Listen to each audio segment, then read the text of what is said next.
along practicing self-inquiry, is it not important to clean one's life, to elevate oneself to what Hinduism calls sattvic, a pure state of being, like, not drinking alcohol, not having illicit sex, not using drugs,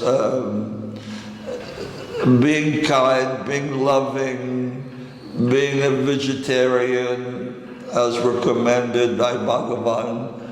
Is it not important, as we want to practice self-inquiry, that at the same time we clean up our life, especially Westerner maybe? What is your opinion on that?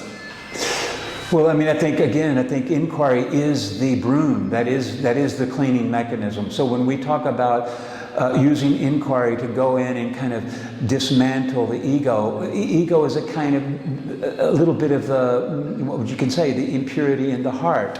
And then when you talk about addiction, whether it be alcohol or drugs or sex or shopping or television or work or internet or phone or any other kind of addiction, it's just the ego in a deep state of pain. It's the same process. They're not that different. And I think, when you talk about like the 12-step program, which is helping addicts of whatever their addiction is to come free of that, part of that 12-step process is an inquiry process, arguably. I don't mean an Atma-vichar, asking who am I, but inquiring honestly into the conditions of the heart.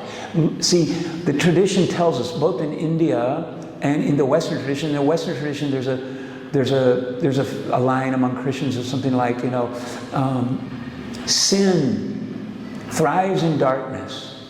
Sin thrives in darkness, And another phrase in the Christian tradition is, sin confessed is sin no more. In other words, the impurities that are brought out under the light of awareness, the destructive power is reduced significantly. So that's an inquiry impulse. What we don't like about inquiry is that it compels us to look at what's hidden. And what's hidden is not beautiful for us. We don't want to acknowledge that it's there. We wish it would go away. And by putting it out of our awareness, we hope and believe that it will go away. But actually what the tradition says, no, it's the opposite. Whatever you push away, Freud says, whatever you repress will come back in another form and bite you in the backside, so to say. In other words, whatever we refuse to acknowledge in ourselves will come back in an unflattering form, and it can take the form of addiction. And I think addiction is misunderstood,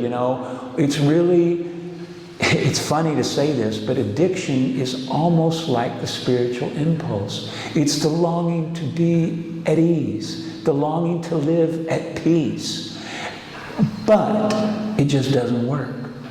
Addiction only works short term, then you have to repeat. And it works for a short term, then you have to repeat.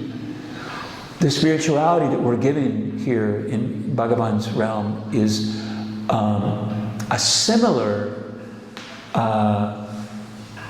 response to the pain of the heart, with two important exceptions.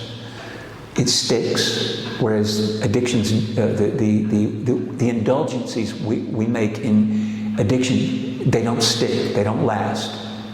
And the second thing is, when we respond the way Bhagavan is asking us to respond, there's no karmic fallout from that response. Whereas in addiction, very often, whether it be alcoholism or some drug abuse, invariably you're going to hurt yourself and you're going to hurt others. In other words, you're going to create more karma for yourself. Even though your intention is just to be free of the pain in your heart. Everybody knows what that pain's like, because we all experience it. At one point or another in our life, we're going to experience pain in the heart, and we want to be free of it. So you can understand what the addict is trying to do. And in a way, maybe, arguably, we're all a little bit addicted to something. even using our phone to escape the discomfort of the moment. See, that's a vichara moment. We can look into that mechanism of using the phone as an escape from the pain of this moment. We can inquire into that. I think addiction is curable. It's hard to cure, but it's no harder than curing the ego itself. Because the ego is just a reflection. The ego is just a reflection of not seeing clearly.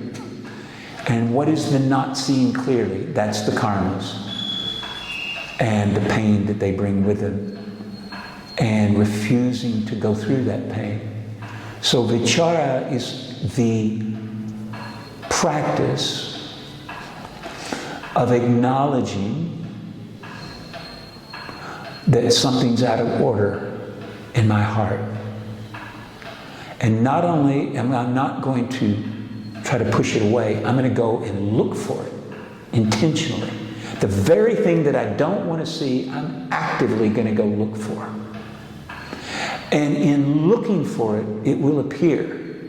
But in its appearance, its destructive power is reduced by 90%, like that. And the same applies in the 12-step program for addicts. The first thing that you have to say in 12-step, I've never done the program myself, but probably once upon a time I should have, but I didn't. The first step, if I'm correct, is say your name, and the first thing you do in their 12-step program is say your name and say, I am an addict, I'm a drug addict, I'm a alcoholic, or whatever the addiction may be. In other words, confession. In other words, getting it out there. The thing that I don't want people to know I'm an addict. I want that to be hidden. So I say, no. Here's my weakness. I'm showing you. And there's a whole bunch of other stuff I'm going to show you, but we'll start there. And